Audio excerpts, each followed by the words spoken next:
महाराज की जय।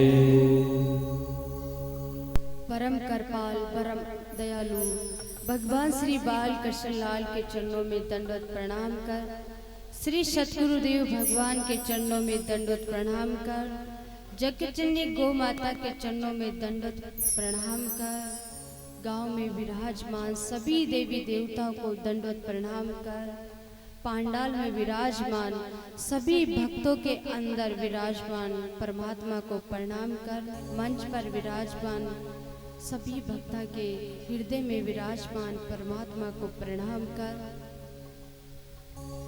मनुष्य जीवन मिल जाने के बाद मन में विचार आता है कि मेरा मनुष्य जीवन किस प्रकार से सफल हुए।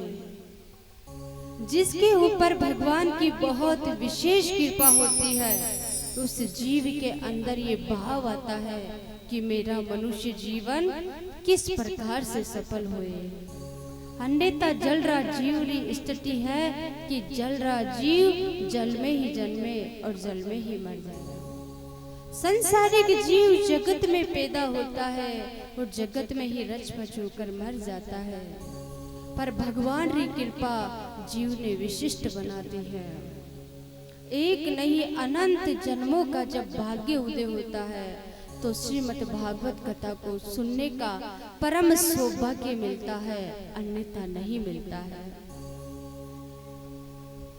कल हमने कृष्ण अवतार की कथा सुनी, गजेंद्र की कथा सुनी, समुद्र मंथन की कथा सुनी और वामन अवतार की कथा सुनी। अब आज भगवान श्री कृष्ण का कल जन्म हो चुका था। नंद बाबा बहुत खुश होते हैं और उत्सव मनाया जाता है, नंद उत्सव मनाते हैं। आसपास के सभी ब्रजवासी सब एक जगह इकट्ठे हो जाते हैं और नंद बाबा ने जो उत्सव मनाया था उसमें नंद बाबा ने 2 लाख गौ माता का दान किया था। सब बहुत खुश होते हैं और वहाँ वसुदेव जी के जो उस कन्या को लेकर आते हैं, कन्या मथुरा पहुंचती है। कंस को पता चलता है कि कन्या हुई है तो कंस ने सोचा कि कन्या मेरा क्या बिगाड़ेगी, लेकिन फिर भी खतरा क्यों मोल लेवे। उस कन्या को गोद में उठाते हैं और जैसे ही आकाश मार्ग पर होती हुई कन्या कहती है कि हे मूर्ख कंस, तेरा काल तो गोकुल में पहुंच गया है, अब तू तेरे दिन गिनना शुरू कर दे। कंस बहुत डर जाता है और कंस एक सभा का आयोजित करता है जिसमें देवते की सभा बुलाते हैं। यानी जितने भी देवते थे, जितने भी राक्षस थे, उन सबको बुलाया जाता है। उसमें से एक पूतना नामक राक्षस जाने के लिए तैयार होती है। पूतना को कहा जाता है कि ब्रज में गोकुल में जाओ और वहां जितने भी 6 महीने के बालक है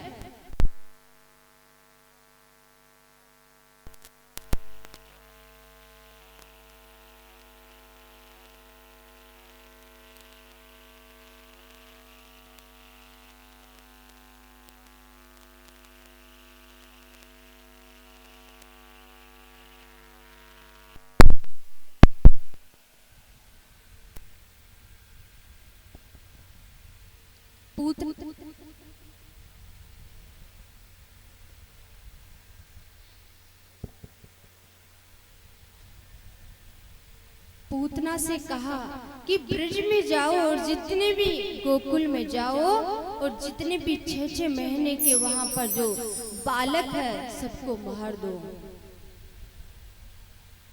अब पूतना जैसे ही वहां पर जाती है और 6 महीने के जितने भी बालक थे सबको पूतना जैसे ही गोकुल में जाती है तो एक सुंदर स्त्री का वेश धारण कर लेती है और अपने स्तनों पर विष का लेपन करती है और बच्चों को एकांत में ले जाकर और दूध पिलाने के बहाने बच्चों की हत्या कर देती है। अब रोज 3 से 4, 5 बच्चों की हत्या हो रही है। और अब भगवान ने सोचा कि इस प्रकार से अगर रोज हत्या होती हुई जाएगी तो कई सारे बच्चों की हत्या हो जाएगी, न जाने कितने बालक की हत्या हो जाएगी।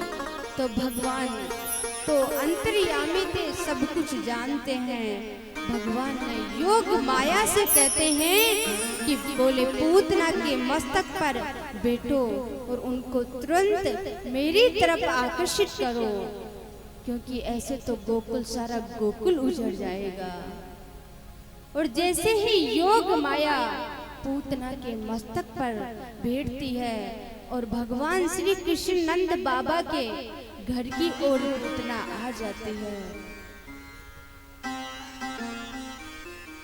अब जैसे ही घर आंगन में देख रही है कि यशोदा मैया कहाँ है, नंद बाबा कहाँ है, खिड़की से देखती है तो घर पर कोई दिखाई नहीं देता है। यशोदा मैया उस वक्त यशोदा मैया उनको दिखती है पूतना को। यशोदा मैया लल्ला को दूध पिला रही थी और जैसे ही खिड़की से देखती है भगवान अपने नेत्र बंद कर लेते हैं। भगवान समझ जाते हैं कि पूतना आ चुकी है। भगवान ने जो भी लीला की है उस लीला के पीछे कुछ न कुछ कारण जरूर है।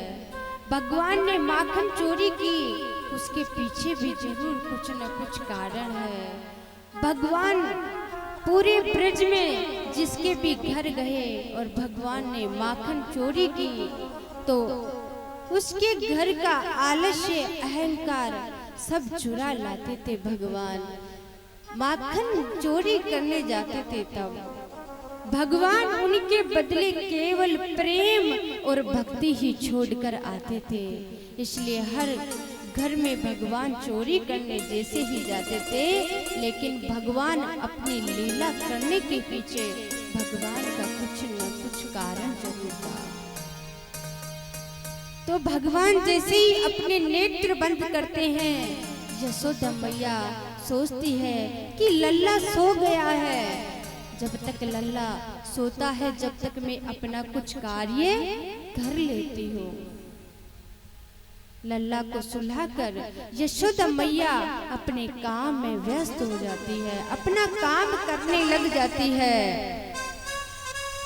अब इतने में वहां पर पूतना का आना होता है। चुपचाप पूतना आ जाती है और भगवान श्री कृष्ण को उठाकर बालक को उठाकर घोर जंगल में ले जाती है जहां पर कोई नहीं होता है। जैसे ही भगवान को दूध पिलाने का प्रयास करती है, पूतना ने पहले ही अपने स्तन पर विष लेपन कर रखा था ताकि जैसे ही भगवान को दूध पिलाएगी और जहर उनके अंदर प्रवेश करेगा और उनकी हत्या हो जाएगी। लेकिन भगवान तो साक्षात त्रिलोकी के नाथ है। भगवान के आगे जहर भी अमृत बन जाता है और जो सृष्टि के पालनहार है उनकी हत्या कौन कर सकता है। ये सब प्रभु की ही लीला है। अब जैसे ही थोड़ी दूर ले जाती है, जंगल में ले जाकर दूध पान जैसे ही करवाने लगती है पूतना, तो उसे तकलीफ होने लगती है। जोर जोर से चिल्लाने लगती है कि लल्ला मुझे छोड़ दो, कि लल्ला मुझे छोड़ दो, कि मुझे छोड़ दो। लेकिन भगवान कहते हैं, अपने मन में विचार करते हैं कि मैं जिनको एक बार पकड़ लेता हूँ उनको कभी मैं छोड़ता नहीं हूँ। और भगवान, क्योंकि राक्षसी को बहुत पीड़ा हो रही थी पूतना को, और जैसे जैसे उसको पीड़ा होने लगती है उसका बहुत विशाल शरीर सामने आ जाता है और धरती मां पर जैसे ही नीचे गिरता है तो बहुत तेज आवाज होने लगती है। चारों तरफ हाहाकार मच जाता है।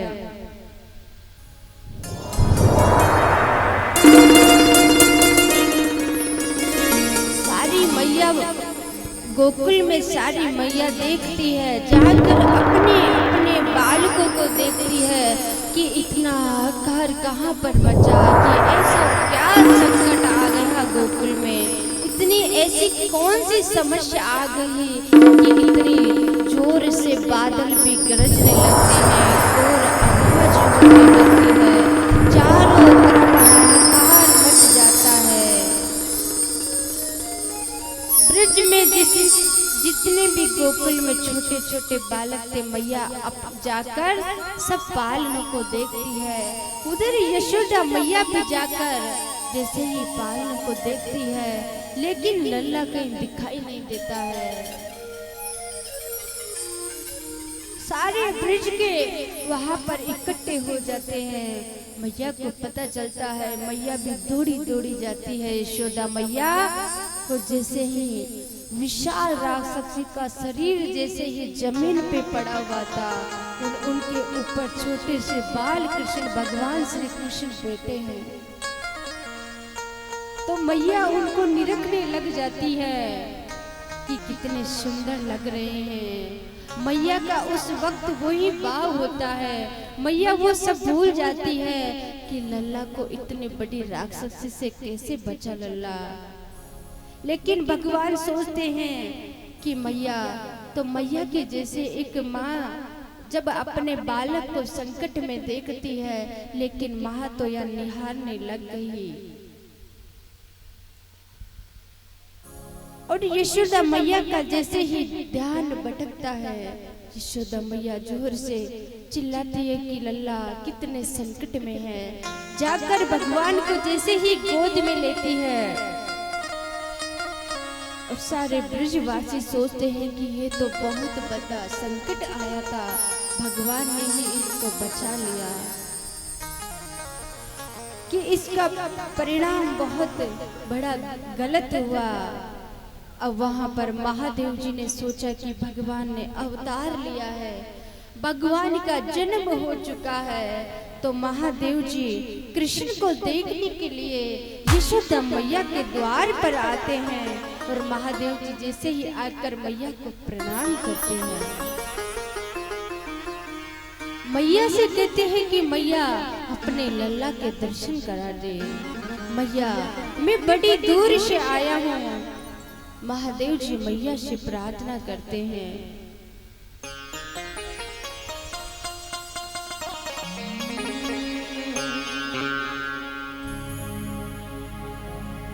भोले भंडारी आया,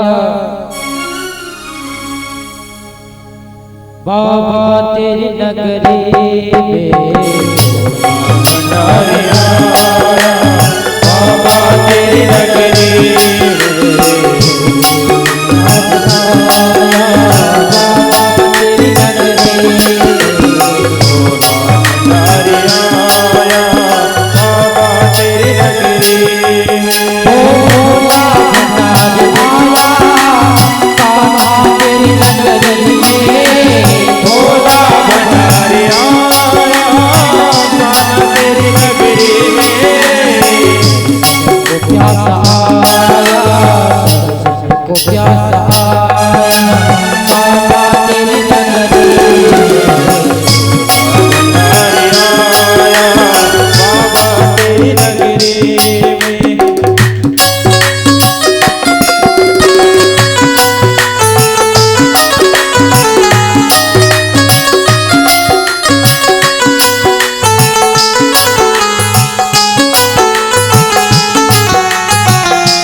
निधि हो हमने सुना हो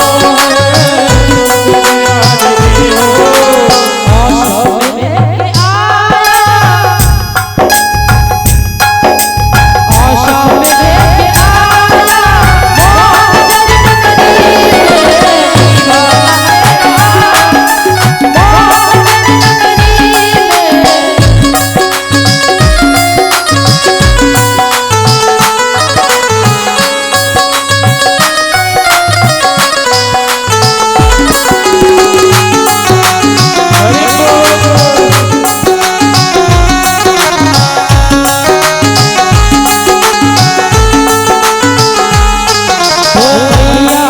दिखाने लाला की एक झलकी मैया मुझे दिखाने लाला की एक झलकी मैया मुझे दिखाने लाला की एक झलकी मैया मुझे दिखाने लाला की एक झलकी दर्शन करके जाऊं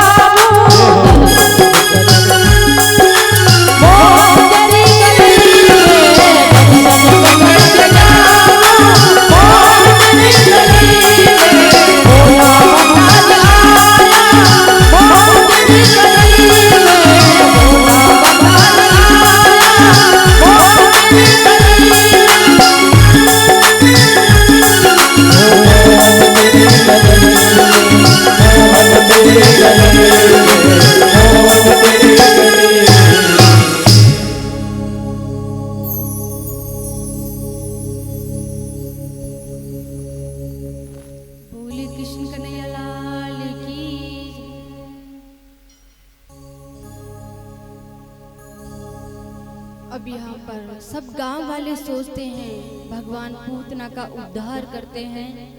सब गांव वाले सोचते हैं कि नंद बाबा से कहते हैं कि इतना बड़ा संकट आया था, पूतना ने इतना बड़ा संकट लल्ला के ऊपर जो लाया था, तो एक पूजा तो करवा लेते हैं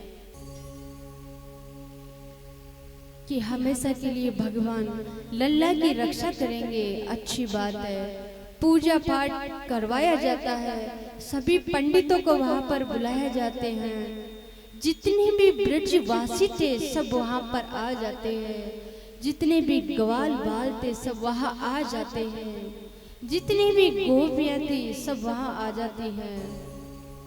पूजा हो जाती है, उसके बाद सभी भोजन प्रसादी करते हैं। यशोदा मैया ने विचार किया कि भगवान बीच में सो जाते हैं, तो यशोदा मैया ने सोचा कि लल्ला इतनी भीड़ में यहाँ पर रहेगा तो लल्ला के नेत्र खुल जाएंगे और लल्ला की नींद बीच में उठ जाएगा लल्ला।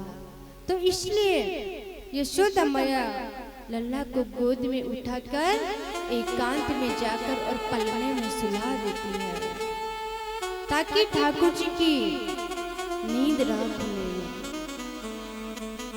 अब यहाँ पर जो पूतना का भाई था, संकटासुर नामक एक दैत्य था, उसको अपनी बहन की मृत्यु का बदला लेना था, तो वो ब्रिज में पहुंच जाता है।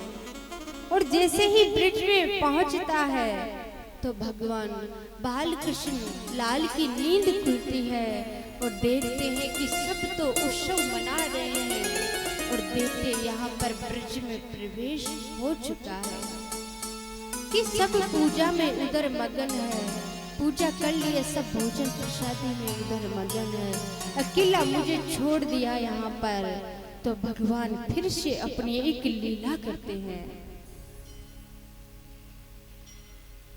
अब भगवान ने जैसे ही एक पेड़ रखा और जैसे ही देते भगवान के पास आता है तो बहुत बड़ा भारी वहां पर कुछ सामान रखा रहता है।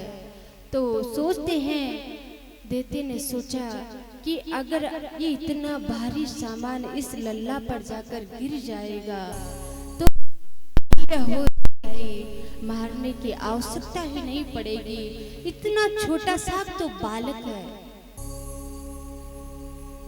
और भगवान ने ये सारा दृश्य जैसे ही देखा तो एक मटका पास पर पड़ा हुआ था, रखा हुआ था।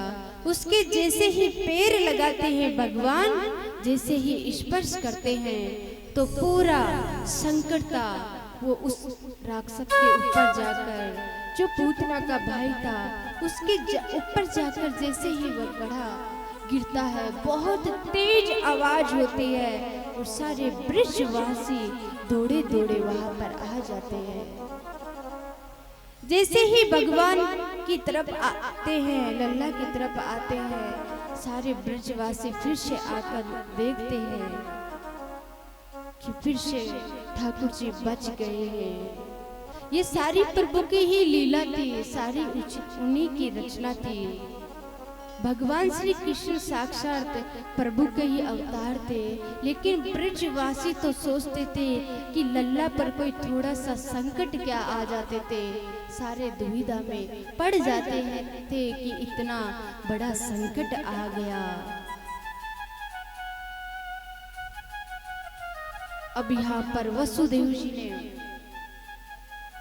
गर्ग ऋषि के पास जाते हैं, दोनों बालकों को गोकुल से उनको वहां पर लेकर जाते हैं, गर्ग ऋषि के पास लेकर जाते हैं। बलराम को देखा, गर्ग ऋषि कहते हैं कि इस बालक में बहुत गुण है, बहुत बलशाली बालक है, इसके तो उनका नाम बलराम रखते हैं।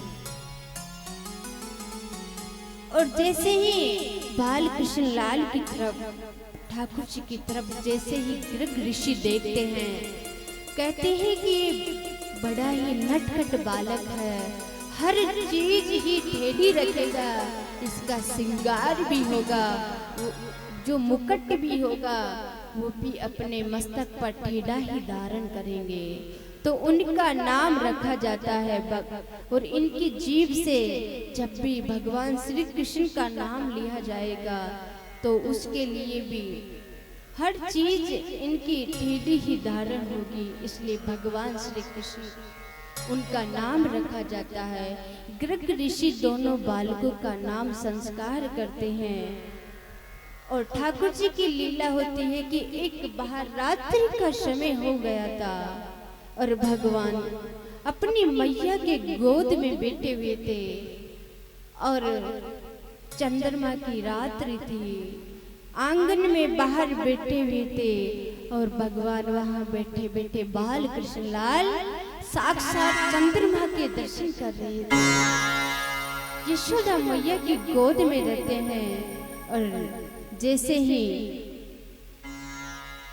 ठाकुर जी का ध्यान चंद्रमा की तरफ जाता है, दर्शन कर रहे हैं, उनको निहार रहे हैं, अपनी मैया से कहते हैं कि मैया आप मुझे ये चंद्रमा लाके दे दोगे क्या?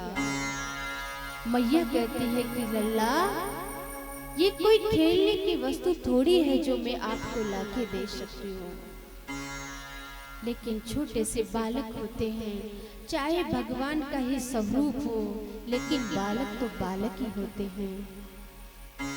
लल्ला जैसे ही मैया के सामने जिद करने लगते हैं कि मैया आज तो चाहे कुछ भी हो जाए, लेकिन आप मुझे ये चंद्रमा लाके ही दो कि मैं इनसे खेलना चाहता हूँ। यशोदा मैया कहती है कि ये चंदा मामा है, बहुत दूर रहते हैं, बहुत दूर बसते हैं, इनसे आप खेल नहीं सकते, ये कोई खेलने की वस्तु नहीं है। लेकिन लल्ला मैया से जिद करता है और रोने लग जाता है कि मैया मुझे चंदा मामा के साथ ही खेलना है, और मैया के सामने बहुत हट पकड़ने लग जाते हैं। बोल कृष्ण कन्हैया लाल की, हट पकड़े नंद लाला, मैया री मोहे चंदाला दे, हट पकड़े नंद लाला, मैया री मोहे चंदाला दे।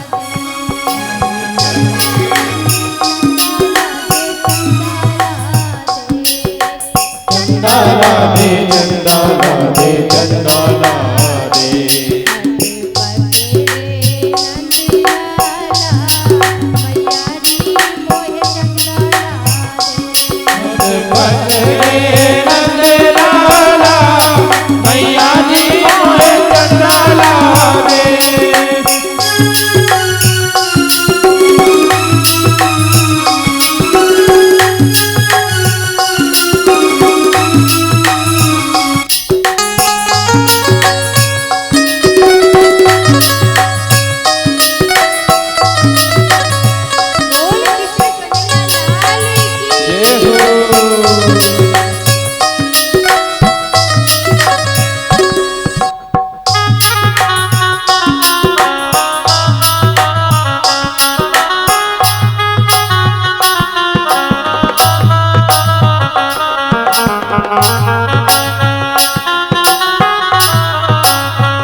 आए कैसे लाल भरी हकिया रोते रोते।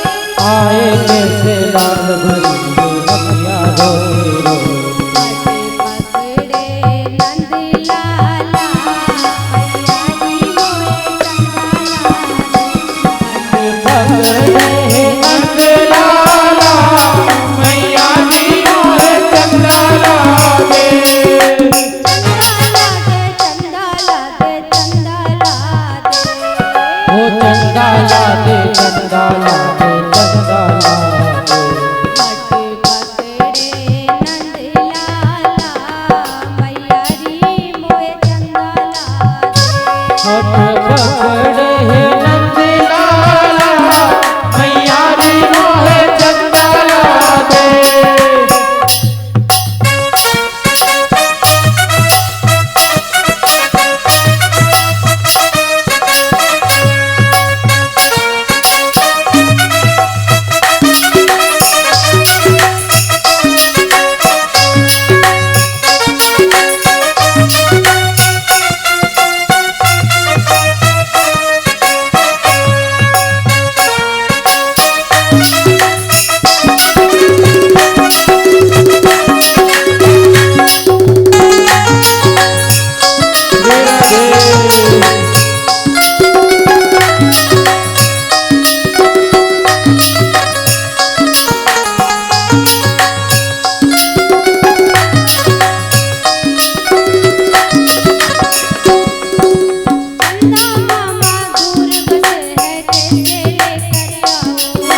चंदा मामा दूर बसे कैसे लेकर आऊं।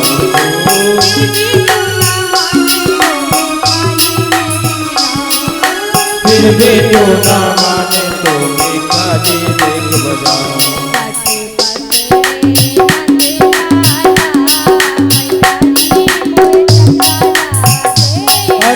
पकड़े नंद लाला मैया जी मोहे चंदा ला दे।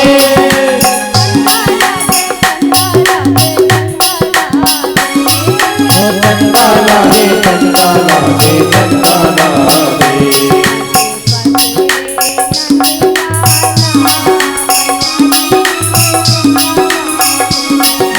पकड़े नंद लाला मैया जी मोहे चंदा ला दे।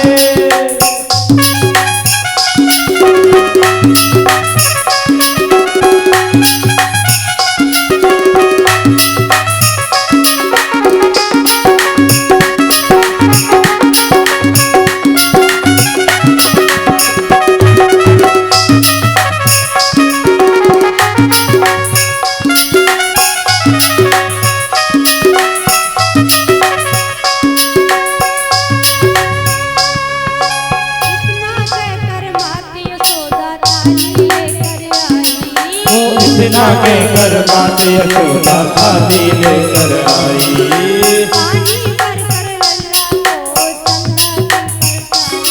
वो पानी भरकर दिखलाई चंदा की परछाई।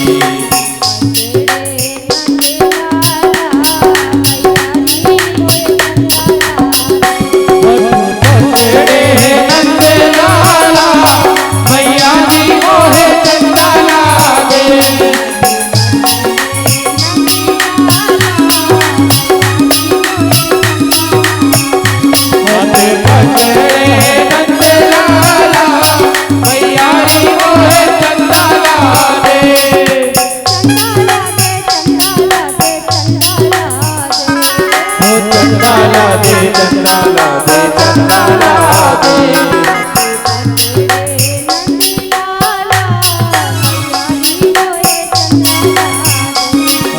पकड़े नंदलाला मैयारी मोहे चंदाला दे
इस प्रकार ठाकुर जी ने पहली लीला की, जो चंद्रमा को मांगने की लीला की।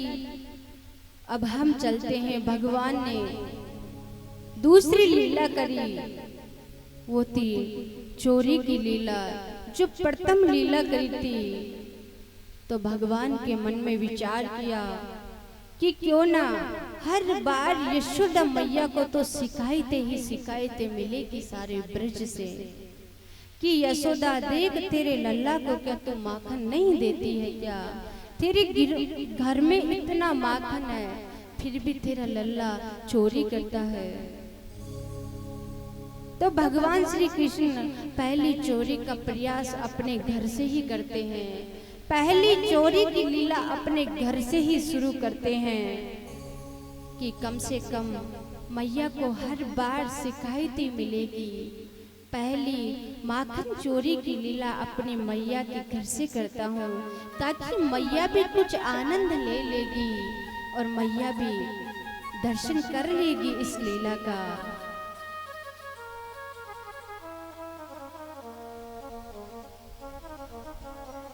अब दिन का समय रहता है जब घर में सब सो जाते हैं, उसके बाद में छोटे से बाल कृष्ण जिस कमरे के भीतर माखन की मटकियां रखी हुई होती है उसी ही कमरे में जाते हैं। मैया दिन में यशोदा मैया आराम कर रही थी, यशोदा मैया सो रही थी और रोहिणी माता भी सो रही थी। और लल्ला धीरे धीरे जैसे ही कमरे के भीतर जाकर और अंदर जाता है और जाकर जैसे ही नवनीत निकालने वाले ही होते हैं, इतने में उनके सामने एक आईना रखा हुआ रहता है। जैसे ही दृष्टि लल्ला के आईने पर पड़ती है, होने को तो भगवान के अवतार थे, लेकिन बाल लीला तो बाल लीला ही होती है और बाल लीला में बालक जैसे ही लीला करना पड़ता है। जैसे ही सामने कांच को देखते हैं, उस आईने में लल्ला के खुद का ही प्रतिबिंब उसमें दिखाई देता है।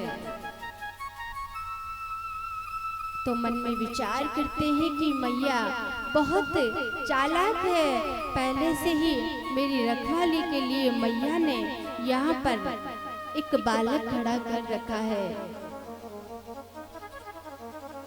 लेकिन जैसे ही लल्ला नवनीत को खाने लगता है, माखन को जैसे ही खाने लगता है, तो उस दर्पण में देखता है जैसे ही बाल लीला करते हैं तो उसमें भी वैसा ही दृश्य दिखाई देता है, वैसा ही दृश्य दिखाई देता है। तो लल्ला कहते हैं, इशारों ही इशारों में बात करते हैं कि मैं माखन आपको भी खिला दूंगा, लेकिन आप मैया से मत कहना कि मैंने आपको माखन खिलाया है। जैसे ही वो माखन खाने लगते हैं तो उसमें भी वैसा ही प्रतिबिंब आने लगता है। तो लल्ला सोचता है कि ये तो बड़ा होशियार है, मुझसे पहले ही माखन खा रहा है, मैंने तो इसे माखन दिया भी नहीं है, लेकिन उससे पहले ही माखन खाने लगे। अब आईने के सामने थे, जैसा ही लल्ला जैसे ही अपने हाथ को ऊपर करे तो आईने में वैसा ही दृश्य दिखाई दे। ये सारा दृश्य यशोदा मैया और रोहिणी माता देख रही थी। इतने में जैसे ही ठाकुर जी को आवाज लगाते हैं कि लल्ला कि तू कहाँ है, इतने में लल्ला इधर इधर अपने हाथ पहुंचता है, लेकिन फिर भी अपने चेहरे पर माखन लगा रह जाता है। और मैया आकर लल्ला को उसी कमरे के भीतर मैया लल्ला को पकड़ लेती है, लेकिन लल्ला कहता है, मैया लल्ला से कहती है कि अरे तू यहाँ क्या कर रहा था। अरे बोले नहीं मैया, मैं तो यहाँ पर आपके माखन की रखवाली कर रहा था कि कोई आकर आपका माखन ना चुरा ले। मैंने सोचा कि मेरी मैया दिन भर बहुत मेहनत करती है, लेकिन मैया मैंने यहाँ पर देखा कि एक बालक आकर आपका पूरा नवनीत निकालकर पूरे माखन को खा रहा था, तो मैंने उसको पकड़ रखा है, इसलिए मैं यहाँ पे था। मैया मैंने माखन की चोरी नहीं की है, मैंने माखन नहीं चुराया है। यशोदा माँ कहती है कि कहाँ है वो बालक। बोले यहाँ पे ही है मैया, ये मेरे सामने आके देखो। और जैसे ही आईना जैसे ही सामने रहता है और यशोदा मैया अपनी गोदी में लल्ला को जैसे लेती है और उस प्रतिबिंब में यशोदा मैया भी दिखाई दे रही है और लल्ला भी उसमें दिखाई दे रहा है। यशोदा मैया कहती है कि कहाँ है जिस बालक ने माखन चुराया है। लल्ला कहता है कि मैया जो ये आईने में दिख रहा है इसी ने माखन चुराया है और मैंने इसे पकड़ रखा है। मैया कहता है तो ये भी बता कि इसकी मैया कौन सी है। यशोदा मैया गोद में लेकर बैठती है तो यशोदा मैया ही दर्पण में दिखाई देती है। उस आईने में यशोदा मैया ही दिखाई देती है और भगवान की चोरी पकड़ लेती है मैया। इस प्रकार से पहली जो माखन चोरी की लीला साक्षात अपनी मैया को ही दर्शन कराते हैं। बोले कृष्ण कन्हैया लाल की जय। अब उधर यशोदा मैया सारे ब्रिज में बता रही है कि ठाकुर जी की ऐसी लीला है, कल लल्ला ने ऐसी लीला की, इस तरह से माखन चुरा कर और कह रहे हैं कि मैया मैंने आपका माखन नहीं चुराया। धन्य हो वो यशोदा मैया, वो नंद बाबा जिन्होंने ऐसे लीला के प्रथम दर्शन करे हैं। तो महाराज इस प्रकार से पहली माखन चोरी की लीला होती है। एक दिन गर्ग ऋषि मैया के द्वार पर आते हैं और यशोदा मैया को प्रणाम करते हैं। और जैसे ही यशोदा मैया को प्रणाम करते हैं मैया भोजन के लिए गर्ग ऋषि को कहती है, लेकिन गर्ग ऋषि कहते हैं कि मैया हम भोजन तो करेंगे, लेकिन आप हमें सामग्री दे दीजिए, हम खुद भोजन अपने हाथों से बनाकर और भगवान के भोग लगाकर हम उसको ग्रहण करेंगे। मैया गर्ग ऋषि को सारी सामग्री दे देती है और जो भी गर्ग ऋषि ने मांगा है उससे सारी सामग्री गर्ग ऋषि को दे देती है। और गर्ग ऋषि जी जैसे ही भोजन प्रसादी सारे पकवान बनाते हैं और भगवान को जैसे ही भोग लगाने के लिए तैयार होते हैं, भगवान को पुकार करते हैं, भगवान को भोग लगाने के लिए तैयार होते हैं कि हे प्रभु, हे परम पिता परमेश्वर, आओ भगवान भोजन करो। और बगल के कमरे में ही बलराम और ठाकुर जी बाल कृष्ण लाल बगल के कमरे में ही बैठे हुए थे। ठाकुर जी कहते हैं कि बलराम जी कि भैया मुझे लगता है कि ऋषि जी मुझे बुला रहे हैं कि जाना तो होगा। बाल कृष्ण लाल जैसे ही अपने घुटनों के बल जाते हैं और गर्ग ऋषि को हाथ जोड़कर बैठे हैं, खीर खा रहे हैं। और जैसे ही बाल कृष्ण ने कहा, बाल कृष्ण ने अपने नेत्र बंद थे और भगवान बाल गर्ग ऋषि के सामने खीर का भोग लगा रहे हैं। अचानक ऋषि के नेत्र खुलते हैं और जैसे ही नेत्र खुलते हैं जोर से चिल्लाते हैं, अरे यशोदा देव, तेरी लल्ला ने मेरा पूरा पात्र झूठा कर दिया है। कि हरी यशोदा देव, तेरे लल्ला ने मेरा पूरा पात्र झूठा कर दिया है।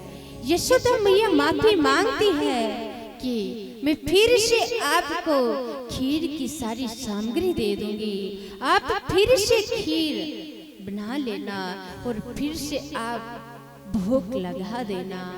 फिर से चौकी बिछाई जाती है, फिर से सारी सामग्री दी जाती है, फिर से सारा भोजन तैयार होता है और फिर से पात्र में डालकर और फिर से मंदिर के सामने रखते हैं। और फिर से गर्ग ऋषि भगवान से प्रार्थना करते हैं कि प्रभु परमपिता परमेश्वर, आओ भोजन जीवो।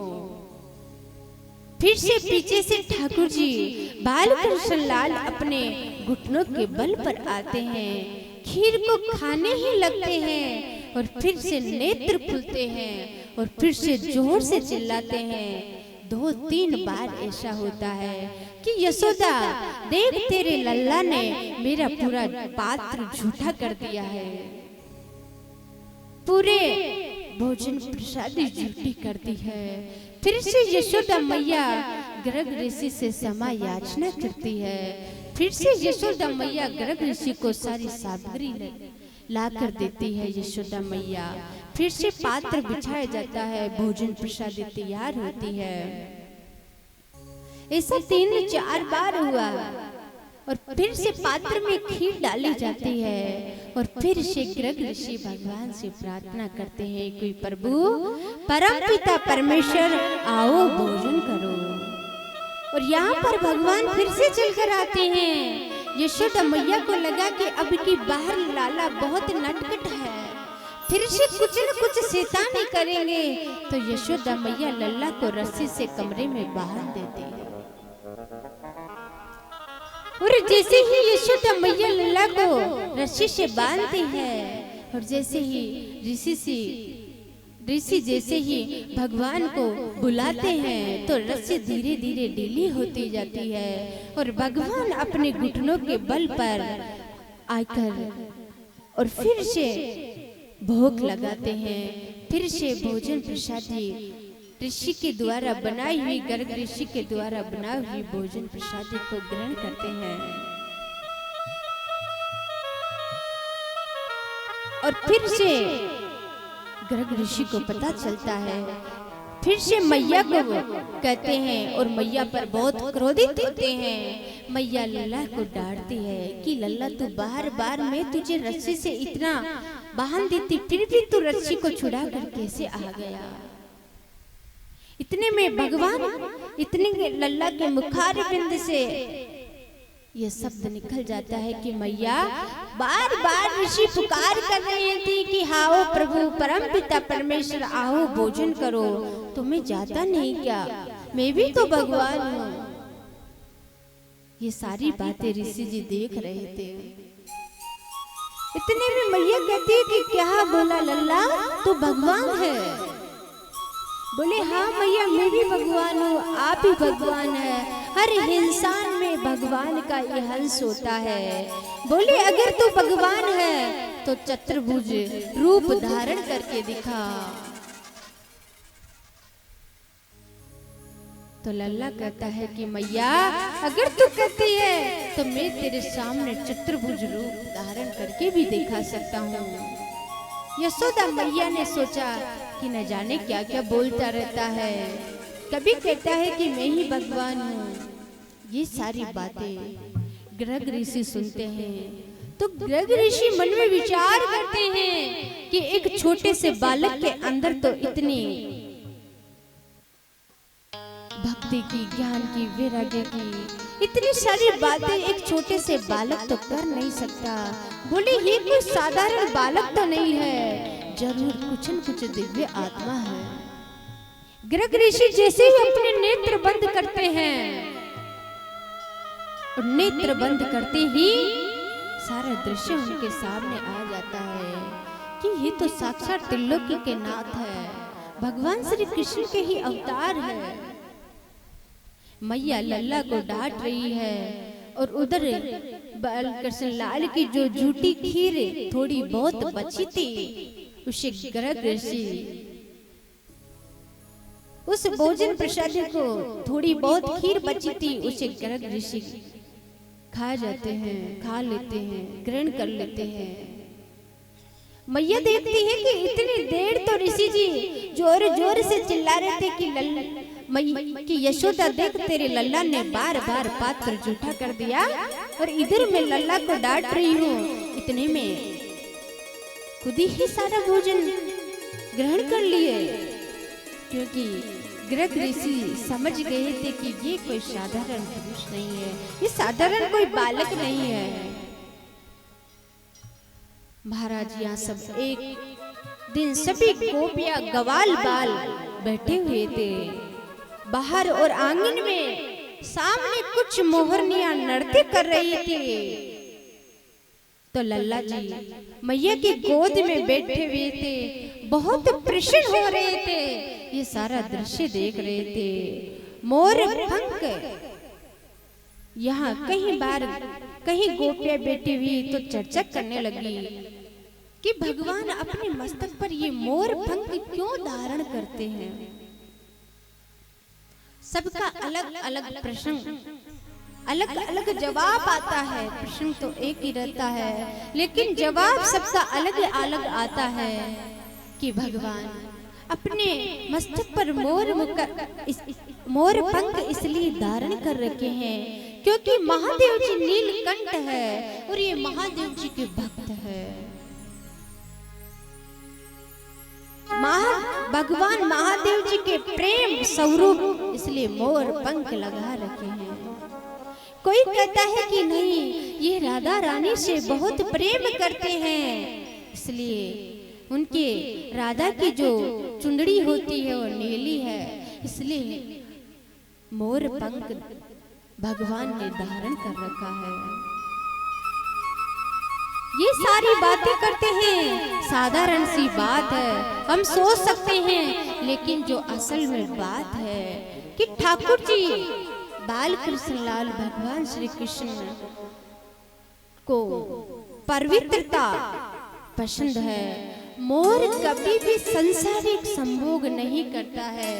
मोर की जो संतानें होती है, मोर जब रोते हैं और जब उनके आंसू बहते हैं तो उनको मोरनी पीती है और उनकी उस प्रकार से उनकी संतानें होती है। इसलिए भगवान अपने मस्तक पर मोर पंख अपने ऊपर धारण करते हैं। महाराज बाल कृष्ण लाल ने मोर और मोरनियों को बहुत पसंद करते हैं, तो उनके सामने मोर और मोरनियां नृत्य कर रहे हैं। ठाकुर जी ने थोड़ी देर में कहते हैं कि ऐसा नृत्य चारों तरफ हरियाली हरियाली होती है, जैसे ही ऐसी सुंदर आवाज आने लगती है। तो भगवान के मन में भी यशोदा माँ से कान्हा कहता है कि इतना अच्छा नृत्य कर रहे हैं मैया, मेरा भी मन कर रहा है कि मैं भी इनके सामने नाचूं। फिर थोड़ी देर होती है और भगवान मैया से प्रश्न करते हैं, पूछते हैं कि मैया ये जो मोर के सामने, जो मोर के साथ में जो नाच रहे हैं ये कौन है? बालक है, बालक की बाती करते हैं, बाल लीला करते हैं। मैया कहती है कि ये मोरनी है। बोले मोर की क्या लगती है? बोले मोर की धर्म पत्नी है। इतने में कन्हैया कहते हैं कि मैया अगर मैं नाचूं तो मेरे साथ में कौन नाचेगा? और मेरा मैया बोले मेरी बहू कौन है? फिर इतने में यशोदा माँ के मुखारविंद से निकल जाता है कि वो जो तेरे साथ में खेलती है ना, वो राधा ही तेरी बहू है। ठाकुर जी ऐसी बातें मैया से कर रहे हैं, तो मैया से कहते हैं कि मैया फिर मेरा साथ वो राधा क्यों नहीं नाचती है? तो आप भी मेरा विवाह राधा से करवा दो ना। और मैया से जिद करते हैं। राधिका गोरी से बिरज की छोरी से मैया करा दे मेरो प्यार। राधिका गोरी से बिरज की छोरी से मैया करा दे मेरो प्यार।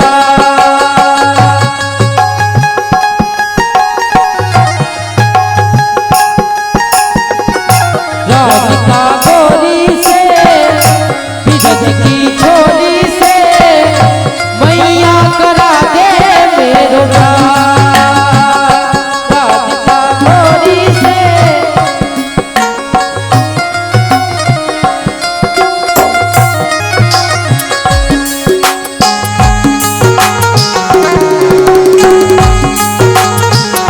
उम्र तेरी छोटी है, नजर तेरी खोटी है, कैसे करा दूं तेरो प्यार।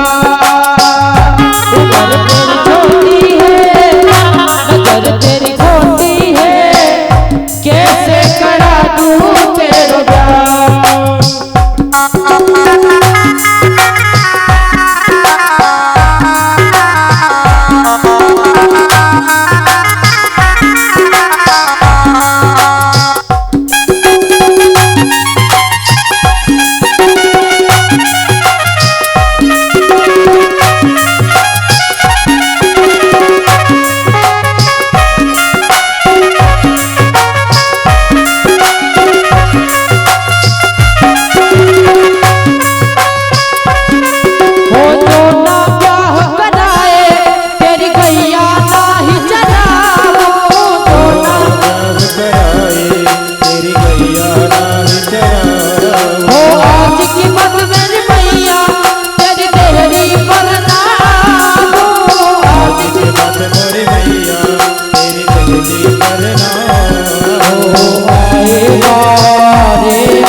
राधिका गोरी से बिरज की छोरी से मैया करा दे मेरो प्यार।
रे बबुआ जन्मे बनेवाऊंगा बनेवाऊंगा छप्पन प्रकार की राधिका गोरी से रज की छोरी से मैया करा दे मेरो प्यार।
एक दिन लल्ला मैया से कहता है कि मैया अब मैं बड़ा हो गया हूँ, मेरी इच्छा है कि मैं गैया चरने जाना चाहता हूँ। मैया कहती है कि अभी तो तू छोटा है, लेकिन लल्ला कहता है कि मैया मुझे गैया चराने जाना है, मेरी बहुत इच्छा है। मैया ने कहा कि चल ठीक है, गैया चराने जाना ही है तो। और मैया जैसे ही लल्ला को बाहर भेजती है तो जूतियां लेकर आती है। जैसे ही जूतियां लेकर आती है तो बाल कृष्ण लाल जूतियां पहनने के लिए मना कर देते हैं अपनी मैया से। और जैसे ही मैया से मना करते हैं तो मैया कहती है कि तेरे छोटे छोटे पैर हैं, तेरे कांटा छुप जाएगा तो मुझे बहुत ही पीड़ा होगी। लेकिन बाल कृष्ण लाल कहते हैं कि मैया मेरे साथ में इतनी सारी जो गैया माता है, इन सबके भी तो जूतियां, इन सबको भी जूतियां पहना देगी तो मैं भी जूतियां पहन कर चला जाऊंगा, अन्यथा मैं भी जूतियां नहीं पहनूंगा। जब यही जूतियां नहीं पहन रहे तो मैं जूतियां क्यों पहनूंगा? जब इनके भी तो इनको भी दर्द होगा तो पीड़ा मैं भी सहन कर लूंगा। यह पहनेंगी तो मैं पहनूंगा, अन्यथा नहीं पहनूंगा। इतने में यशोदा मैया कहती है कि लल्ला तू इस तरह की बातें करता है, पशु कोई जूतियां पहनते हैं क्या? इतने में मैया का ऐसे कहना हुआ और पशु शब्द जैसे ही सुनकर बाल कृष्ण लाल जोर जोर से रोने लग जाते हैं कि अरे मैया, कभी गौ माता को पशु मत कहना, वो हम सबकी ही माता है। जिस प्रकार से तू मेरी मैया है, वैसे ही गौ माता भी मेरी मैया है, मेरी माता है, उनको कभी पशु मत कहना। मैया को क्या पता था कि इतनी सी बात बोलूंगी और लल्ला इतना रोने लग जाएगा कि मेरा नाम ही है गोपाल मैया और मेरा जन्म भी हुआ है गौ माता की रक्षा करने के लिए, इसलिए कभी गौ माता को कभी पशु मत कहना। गौ माता जो हम सबसे प्रेम करती है, मैंने 24 अवतार लिए, लेकिन कभी भी मैंने मेरी इच्छा से कोई अवतार नहीं लिया। भगवान ने जितने भी अवतार लिए थे, लेकिन अपनी इच्छा से कोई अवतार नहीं लिए। जब पाप बढ़ जाते हैं तब पृथ्वी पर जो भी सारे देवी देवता आकर ठाकुर जी से प्रार्थना करते हैं, भगवान से प्रार्थना करते हैं कि आप अवतार लीजिए। पृथ्वी माता को भेजते हैं। क्यों भेजते हैं? क्योंकि सबसे ज्यादा पाप है। हम जितने भी जीवन में पाप करते हैं, ये पृथ्वी माता हमारे पापों को झेलती है और जाकर भगवान से प्रार्थना करते हैं। भगवान उनके बात को स्वीकार कर लेते हैं। भगवान कभी भी गौ माता की बात को अस्वीकार नहीं करते, गौ माता का कहना मानते हैं और गौ माता के कहने पर ही, गौ माता के कहने पर ही भगवान अवतार लेते हैं।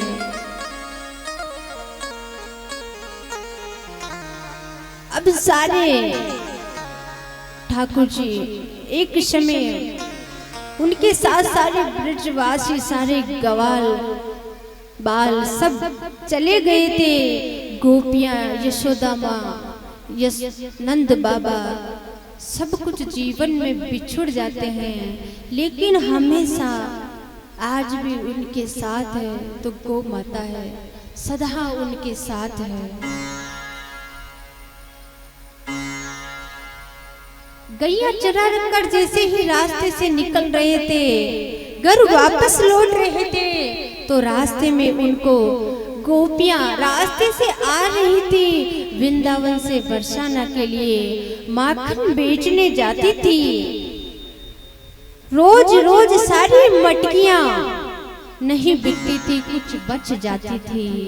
उनमें से कुछ मटकियां मक्खन की बच गई थी, तो रास्ते में ही बाल कृष्ण लाल उनको मिल जाते हैं। गोपियों से कहते हैं, लल्ला, सारी गोपियों से कि मुझे थोड़ा माखन दे दो। लेकिन गोपियां कहती हैं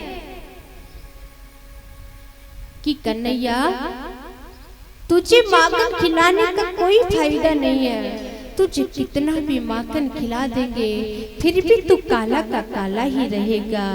तुझे माखन खिलाने पर कुछ भी लोभ नहीं होगा, कुछ भी प्राप्त नहीं होगा। तू जैसा है काला का काला ही रहेगा। यशोदा मैया गोरी है, नंद बाबा गोरे हैं, बलदाऊ गोरे हैं, लेकिन तू काला का काला ही है। इतना माखन खाता है फिर भी काला का काला ही है। और कन्हैया को क्रोध आ गया, नीचे से पत्थर उठाते हैं, उठाकर सारी मटकियों को फोड़ देते हैं। सारी मटकियां फूट जाती है, सिर पर सारी मटकियां गोपियों के सिर पर रखी होती है। सारा माखन नीचे गिर जाता है, दूध दही माखन सब गिर जाते हैं। गोपियां कहती हैं कि आज तो यशोदा मैया के पास जाकर तेरी शिकायत करेंगे। हम 2-4 दिन बाद जाते हैं तो कोई सबूत नहीं रहता, लेकिन आज हम इसी अवस्था में जाएंगे कि अरे यशोदा देख, तेरा लल्ला ने हमारी सारी मटकियां फोड़ दी। कि आज तो कन्हैया ने सोच लिया कि आज तो पिटाई पकी है। और कन्हैया थोड़े थोड़े जाते हैं मैया के पास। जैसे ही लल्ला पहुंच जाता है, घर पहुंचने पर सारा श्रृंगार बिगाड़ लेते हैं। रोते रोते अंदर जाते हैं।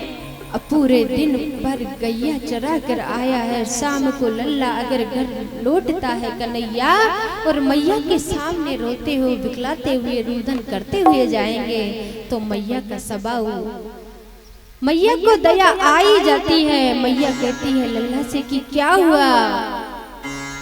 अब लल्ला ने तो पहले से सारी अपनी कहानी बना ली कि अभी गोपियां आएगी और मैया को शिकायत करेगी तो पिटाई पक्की है। तो सारी गोपियों की शिकायत करते हैं कि मैया, मैं गैया चरा कर रास्ते से लौट ही रहा था, लेकिन रास्ते में मुझे सारी गोपियां मिल गई। वृंदावन से बरसाना की तरफ आती है गोपियां, माखन बेचकर आ रही थी। उन्होंने मेरी बंसी भी छीन ली, उन्होंने मेरा सारा श्रृंगार भी बिगाड़ दिया और मुझसे कहती है कि कन्हैया बंसी बजा, नहीं तो हम मुझे बहुत डांटती है। तो मैया क्या करूं, मैं उनके सामने बंसी बजानी पड़ी, लेकिन फिर भी उन्होंने मैं बंसी नहीं बजाया तो मेरे चारों तरफ लिपट गई सारी गोपियां, सबने मेरा श्रृंगार बिगाड़ दिया। ये सारा हाल उन्हीं ने मेरा कर दिया।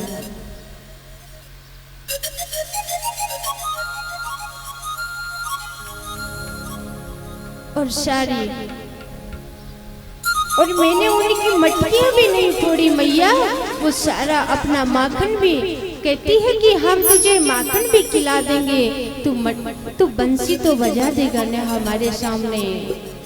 और सारे ही वो ही मेरे मुंह पर चारों तरफ माखन उन्हीं ने मेरे लेप दिया। मैया मैं उनका माखन नहीं चुराया, मैंने उनका माखन नहीं खाया। गोपियां कहती है कि कितना होशियार है रे कन्हैया, लेकिन कोई बात नहीं, आज तो तू टल गया कैसे भी करके। कल पर्वती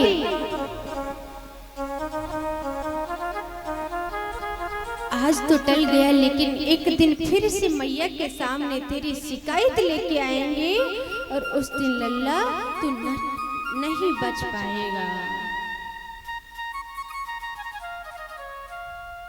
बोले कृष्ण कन्हैया लाल की जय, सच्चे दरबार की, खाटू नरेश की जय। मीठी मीठी मारा सामने की बंसी बाजे, देखो मुरली बाजे, होकर शाम की दीवानी राधा रानी नाचे।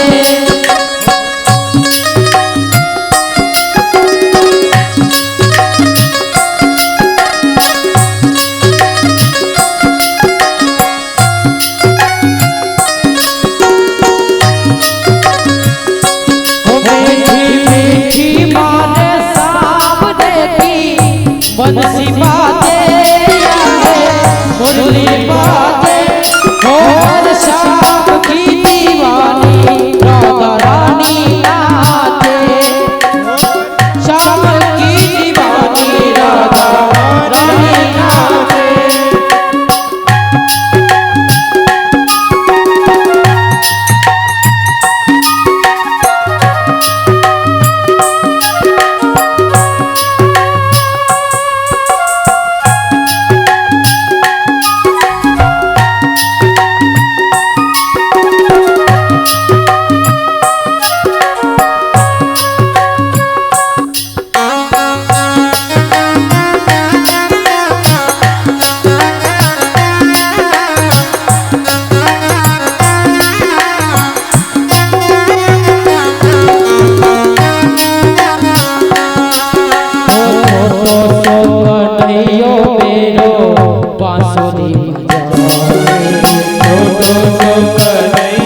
की पायलिया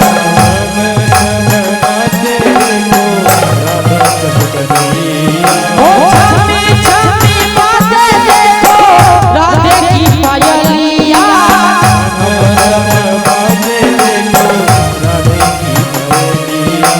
नाचे रे कन्हैया मेरो छोड़ के अंगुलिया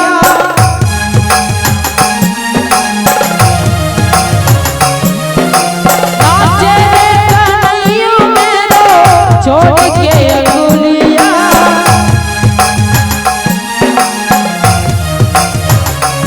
राधे संग में नाचे देखो हरि बोल राधे संग में नाचे देखो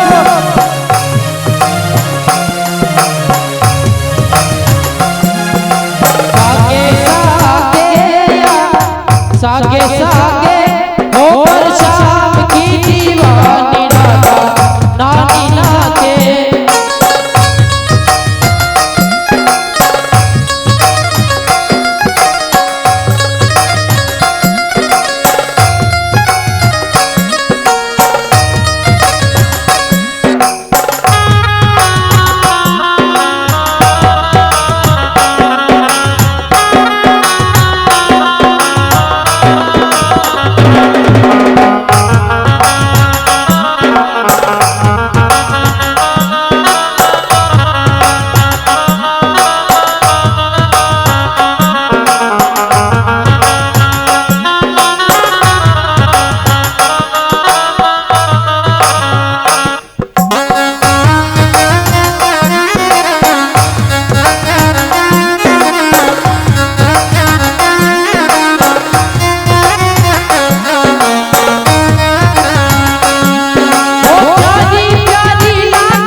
भगवान श्री कृष्ण के परम मित्र होते हैं, श्री दामा होते हैं, उनके सखे होते हैं।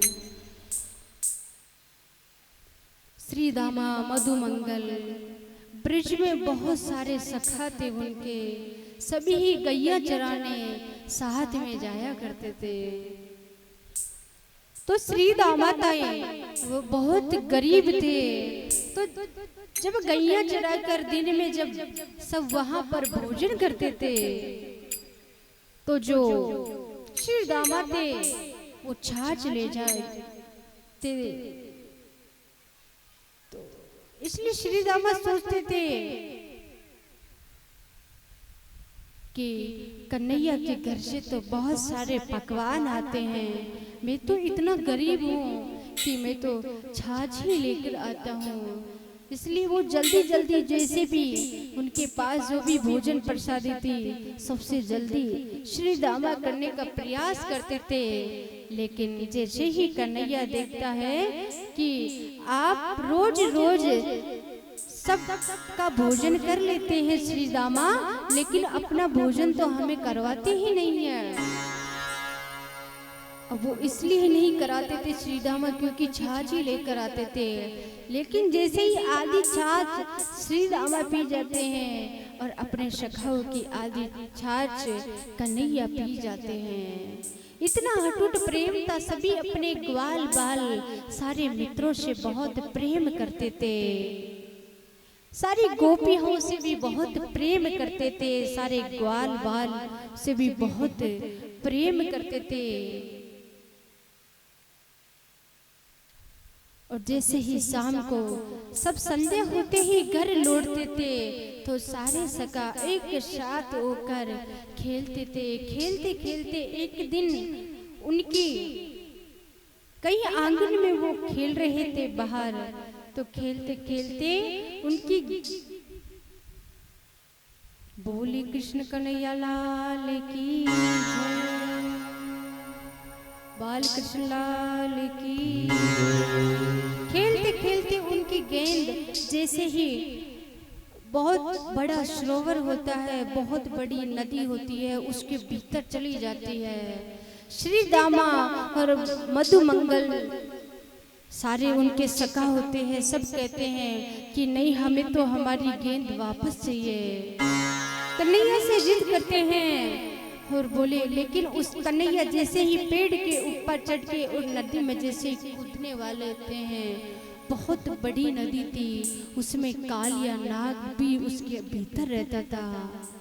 लेकिन वो तो साक्षात भगवान के अवतार थे, उन सब से भी उनको कोई डर नहीं लगता था और भगवान प्रभु के ही अवतार थे। ऐसे जीवन में बाल कृष्ण लाल पर बहुत सारे संकट आए, बहुत सारी दुविधा आई। एक दिन जब ब्रिज में बारिश नहीं हो रही थी तो सारे ही ब्रिजवासी, सारे गोकुलवासी सभी ने मन में विचार किया कि ब्रिज में बारिश नहीं हो रही है। सब सारे देवी देवताओं से प्रार्थना करते हैं। सब नंद बाबा यशोदा मैया के पास आते हैं, सारे ब्रजवासी आकर कहते हैं, सारे ग्वाल बाल आते हैं कि हमें कोई ऐसी पूजा अर्चना करनी चाहिए जिससे कि हमारे इंद्र देवता प्रसन्न हो जाए, और प्रसन्न होकर इंद्र देवता प्रसन्न हो जाएंगे तो इंद्र देवता प्रसन्न होकर बहुत वर्षा करेंगे, और वर्षा करेंगे तो उससे हमारी खेती बहुत अच्छी होगी। अब ये सारी चर्चा कर लेते हैं इंद्र भगवान, और जैसे ही पूजा अर्चना करने की तैयारी करते हैं, वहां पर कन्हैया आ जाता है। और कन्हैया आकर नंद बाबा, यशोदा माँ और सारे ब्रजवासियों से कहते हैं कि बाबा ये आप किसकी पूजा कर रहे हैं? इसकी पूजा अर्चना करने से क्या लाभ होगा? इसकी पूजा करने से क्या होगा? और इंद्र का कार्य तो बोले वर्षा करना, इंद्र देवता की पूजा करो, गोवर्धन पर्वत की पूजा करते हैं। इसलिए बाल कृष्ण लाल कन्हैया आकर कहते हैं कि गोवर्धन की पूजा करने से क्या लाभ होगा? अगर बारिश ही चाहिए तो हमें इंद्र देवता की पूजा करनी चाहिए। सारे ब्रजवासी इकट्ठे हो जाते हैं कि इंद्र देवता हमारी सहायता कर सकते हैं, इंद्र देवता वर्षा करेंगे तो हमारी खेती भी अच्छी होगी। इसलिए हमें गोवर्धन की पूजा नहीं, गोवर्धन पर्वत की पूजा नहीं करनी है, इंद्र देवता से हमें प्रार्थना करनी है। और सारे ही पूजा अर्चना करने की तैयारी करते हैं। जैसे ही गोवर्धन पर्वत की पूजा होती है, इंद्र देवता भी प्रसन्न होते हैं। सारे ब्रजवासी भी बहुत खुश होते हैं और गोवर्धन देवता की पूजा करने लग जाते हैं सारे। और नंद बाबा ने कहा था कि कन्हैया को संकट आ गया तो, और इंद्र देवता नाराज हो गए तो इतनी तेज वर्षा होने लग जाती है, चारों तरफ बादल छा जाते हैं, चारों तरफ इंद्र देवता बहुत तेज बारिश करते हैं, हाहाकार मच जाता है चारों तरफ।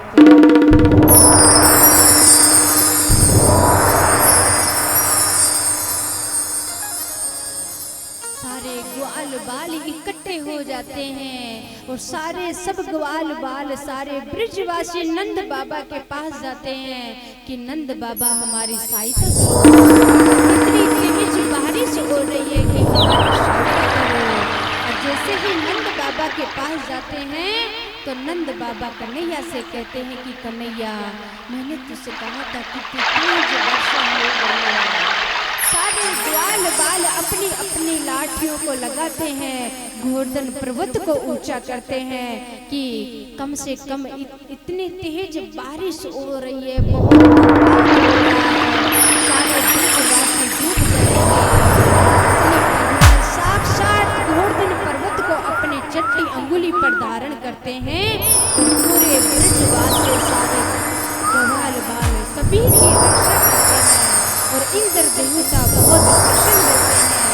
सारे ग्वाल बाल सारे ब्रजवासी गोवर्धन पर्वत की पूजा करते हैं। बोलिए कृष्ण कन्हैया लाल की। श्री गोवर्धन महाराज रे महाराज, तेरे माथे मुकुट विराज रया। श्री गोवर्धन महाराज रे महाराज रे, तेरे माथे मुकुट विराज रया।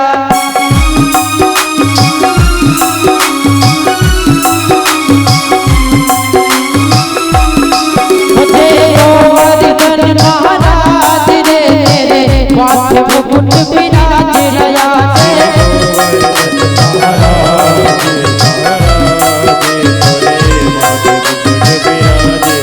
तेरे माथे मुकुट विराज रया, तेरे माथे मुकुट विराज रया।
गोपाल कृष्ण भगवान की जय, गोवर्धन महाराज की हरिओम।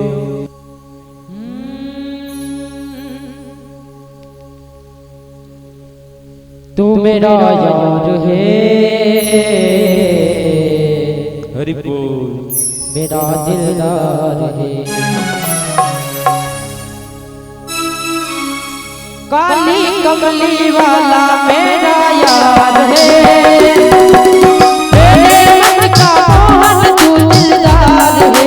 ओ काली कमली वाला मेरा यार है, मेरे मन का मोहन तू दिलदार है। तू मेरा यार है, मेरा दिलदार है, तू मेरा यार है, मेरा दिलदार है।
बोलो गोपाल कृष्ण भगवान की जय।